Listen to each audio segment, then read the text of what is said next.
Well, welcome everybody to the Asia Society, and welcome to all of our trustees, friends, and supporters who are with us for this important conversation with Andrew Yang. Andrew, welcome. It's good to have you with us. Thanks, Kevin. It's great to be here. I've been a big admirer of the Asia Society's work for years. Yeah, well, Asia Society is a big New York institution. We've been around since 1956.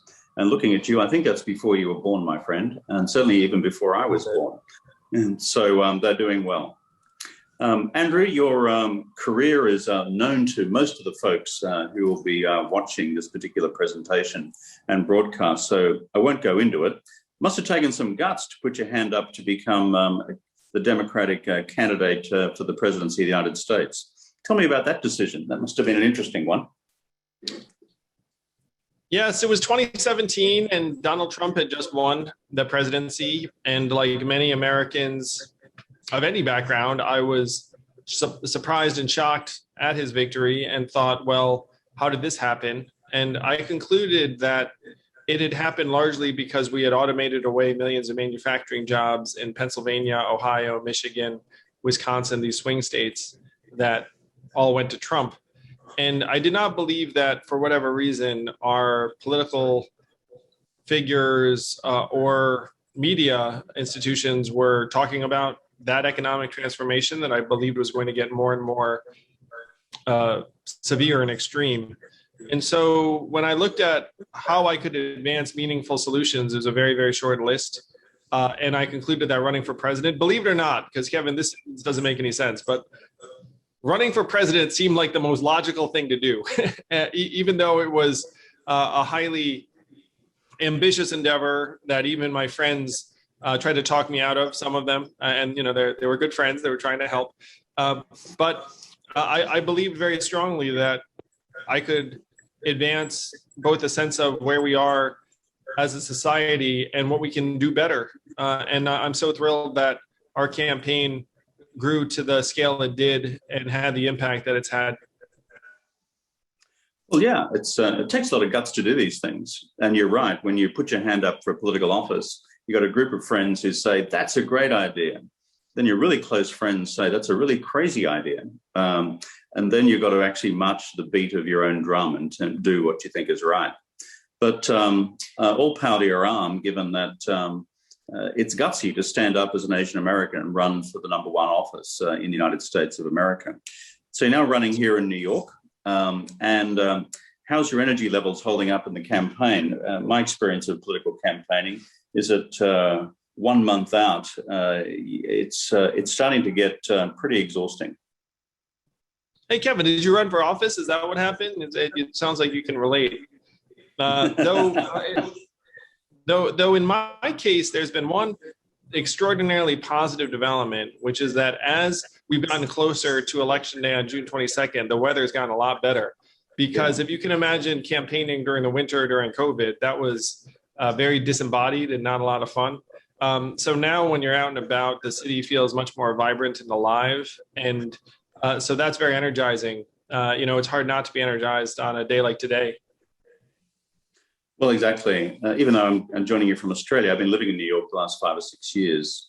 And I've got to say, it's good to hear and sometimes see the return of the beginnings of normality in Manhattan and elsewhere across the boroughs. So tell me, one of the things we're doing here at the Asia Society, Andrew, is working on the whole question of racism against Asian Americans. For example, one of the campaigns I've launched is Asian Americans Building America, which is just interviews with folks who are doing extraordinary things, from running a restaurant to running a bank to Leroy Chow, the Chinese American, Asian American astronaut, and telling these stories. What's your own experience of racism? I'd really like to hear that. I think it's good for our audience to hear. How about Asian American mayoral candidate or Asian American presidential? Where was I when subjects were selected? Well, I've been Asian my whole life in America, and anyone who's had that experience has experienced a fair amount of racism. Certainly when I was a kid, it was quite routine to be called gook or ching chong or whatever the childhood epithet was. And as you get older, it morphs into something a little bit different. But for an Asian American man, I think that you feel like your masculinity and Americanness are both often in question.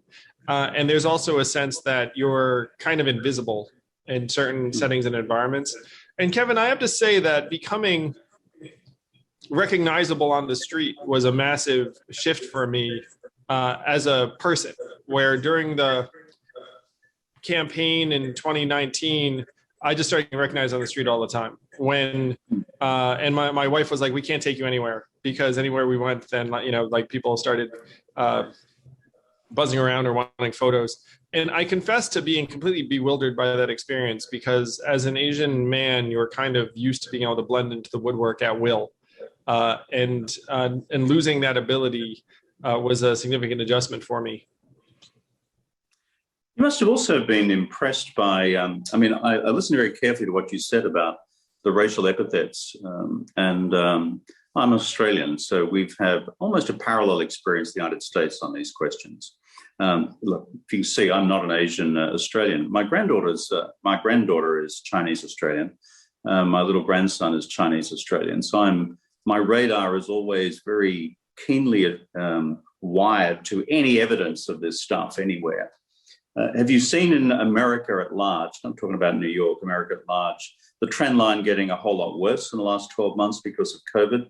Give me your own reflections on that. The last 15 months have been generally disastrous for Asian Americans and our sense of place here, where the first time someone shrinks away from you or seems to glare at you a little bit too long, you think, well, maybe that was in my head. But then when it happens the third, fourth, fifth time, or when my wife gets told, get away from me with whatever disease you're carrying, even though she looks absolutely healthy.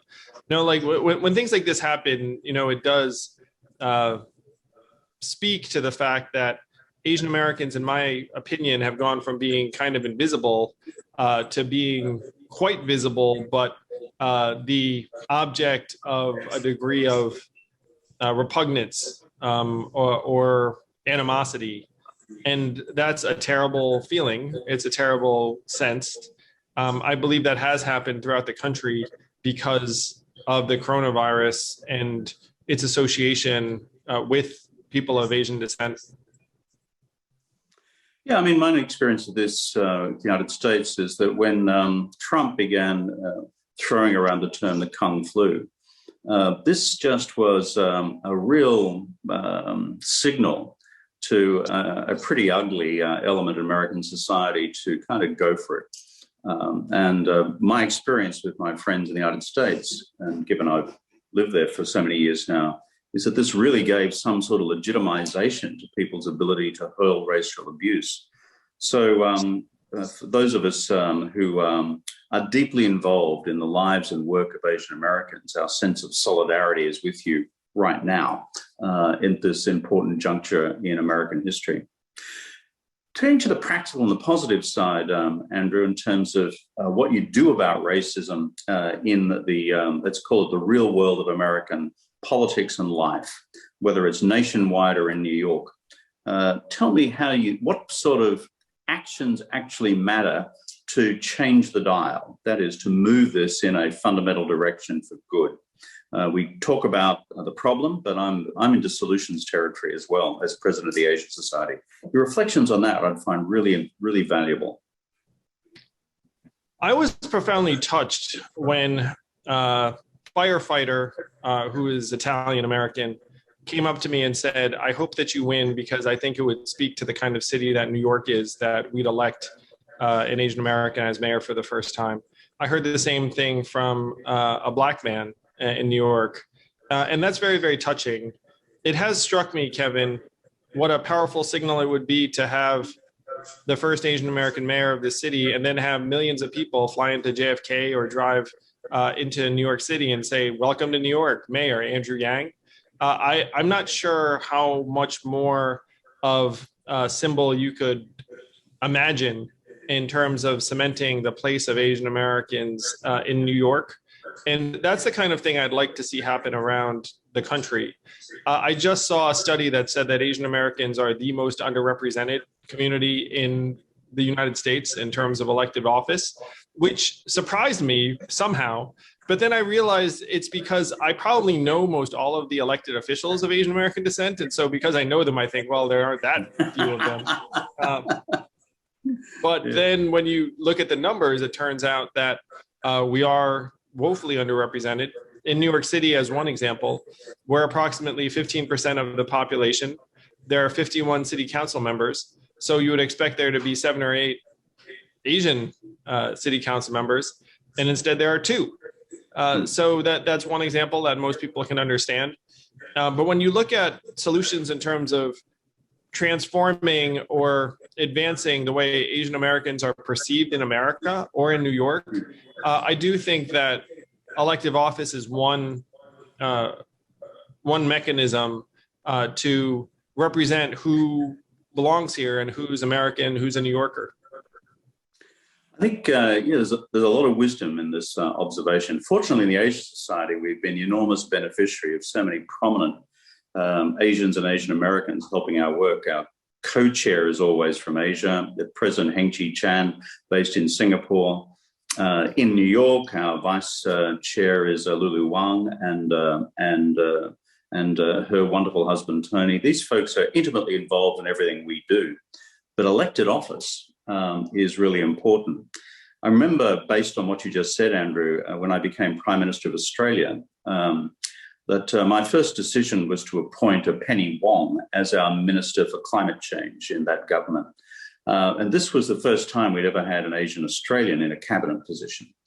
This was a really important step forward. And I've noticed since then the number of Asian Australians entering the national parliament has increased. So I think what you're saying is right. It's kind of the legitimization of being a candidate and then being in elected office, which normalizes it for everybody.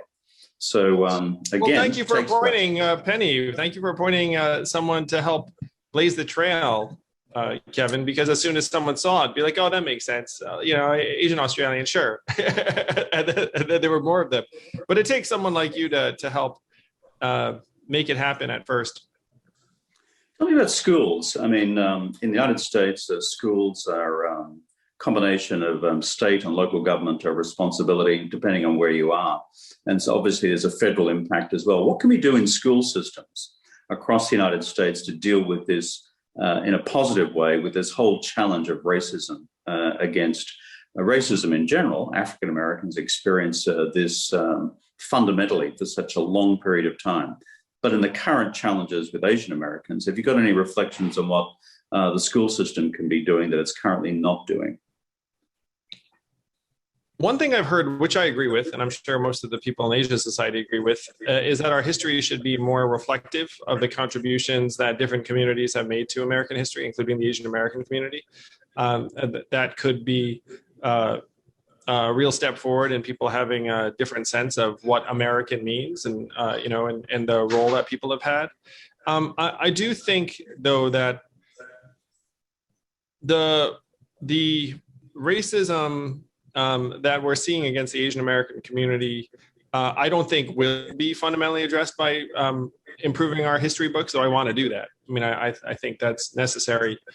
But if you look at the big picture, we are seeing, and you all, I'm sure, are working on this very hard, but we are seeing a more fraught relationship between the US and China. And that there are more and more people that feel like China is a rival or a long-term even adversary. And I think that's going to end up driving some of the racism that people will experience here in the US of Chinese American and Asian American descent. And it's something that I was fearful of, I have been fearful of for years. And I certainly did not see the coronavirus coming, but I made a speech that talked about how I imagined that anti-Asian racism would surge in the event of a new Cold War between the US and China. And now I think the coronavirus has unfortunately accelerated aspects of that dynamic and brought it very close to home for a lot of Americans. Yeah, I think that's a pretty keen observation. The irony, of course, with a candidate like you is, if I've read your CV correctly, your parents come out of Taiwan. They don't come out of mainland China. Am I right? I mean, that's accurate. But as you can imagine, most people aren't really going to be drawing those sorts of distinctions. No, I was talking to a guy running an Indian restaurant in San Francisco the other day as part of our Asian Americans Building America program. And he's personally being blamed for the coronavirus. So go figure that in terms of your own experience. Tell me, when did your folks come out from Taiwan to the United States? And where have you grown up yourself? What part of America? They met as students at UC Berkeley. My father was getting his PhD in physics. My mother was getting her master's in statistics. They met, and then my brother was born in San Francisco. He's named after the Lawrence Observatory at Berkeley. We used to joke that maybe my parents had a really good time there, but I'm sure they didn't. They were pretty, boring grad student types. And then they moved to Schenectady, New York, where I was born. My father worked for GE as a physicist, and then he moved to IBM in Yorktown Heights, New York, and worked there for decades. And that's where I grew up. I grew up in Schenectady and then in Westchester County in New York State, so outside of New York City. You and I know where Westchester County is these days. So I bet a lot of people do. you don't get much more local than that. So we get it. The interesting, the Taiwan connection. I studied in Taiwan as a student myself. That's where I learned Chinese at Taiwan Normal University, and back then, it's kind of interesting watching Taiwan's transformation. I'm old enough to remember what Taiwan was like in the days of martial law before it democratized. And when you look at Taiwan in the last 20, 25 years, there's this amazing outburst of democratic sentiment and democratic political realities and peaceful transition between administrations of the KMT and the DPP in Taiwan. It's kind of remarkable, the power of that democratic transformation in the island. I don't know if you've been back there much, but it's just the yearning for democracy has been great. My family is there now. I went back there once a year until I ran for president, and I was like, I'm not going to be able to go to Taiwan for a while. I'll be traveling Iowa and New Hampshire and Ohio and the rest of the country. So I visited. It was like my last visit, Kevin. I thought to myself, this is going to be my last visit for a while. So I went back in the holiday season of 2017. I brought my then 4-year-old with me. So it was just me and him. And I'll actually share this story, Kevin, because it's pretty funny. So I was there with my family, my aunts and uncles and parents in Taiwan at a Chinese restaurant in Taipei. And I said, hey, when I go back to the States, I'm going to run for president. And you can imagine their incredulity, because they don't even know if I'm serious. I'm just like, I'm going to run for president. They're like, okay, But I knew that was going to be my last trip for quite some time, and I haven't been back since then because I've been campaigning for either president or mayor, essentially. So it's been busy, but I'd love to get back, and I have many family members there that I would love to see. Are they from Taipei or from elsewhere in the country? They are from outside Taipei. My parents live in a suburb called Yangmei. Okay. I lived there for a while, and it's actually a beautiful island for those of us who've had the opportunity to spend time there. Question from some of our folks watching this broadcast, Andrew, is, question for Andrew Yang, what can business leaders do to help counter the racism against Asian Americans? That's a phenomenal question. I think you want to look at it on like the personal and the institutional level. So on a personal level, if you're Asian American, the best advice I can share is something that someone else said to me, which is just greet someone who you wouldn't ordinarily greet that would be surprised by it. Because then if you're an Asian American person who's like being friendly to like the random passerby or whatnot, then they'll be like, oh, like, that was sort of unexpected. That will be helpful. If you're a business leader and you want to have an impact at a higher level, I think investing in arts and creativity that help amplify the Asian American experience is positive. I do think investing in political candidates and campaigns that can elevate Asian Americans is very positive. I've had a proclivity to support Asian American candidates before I was one. I don't know how many of you share that. What's funny is I had a list of life's goals that my wife saw before we got married, and it said elevate one political candidate, and it wasn't become one, and so she didn't think I was going to end up doing this. But if you can find figures and artists to elevate and support who are diverse or Asian American, I think that's very positive. One of the things we're thinking of doing at the Asia Society is what can we do to, frankly, bring out some music and song awards for interesting new creative product. I also want to segue, sorry about this, Kevin. I just had a really profound thought for that questioner that I wanted to share. There are two basic impulses in the human soul or the human psyche.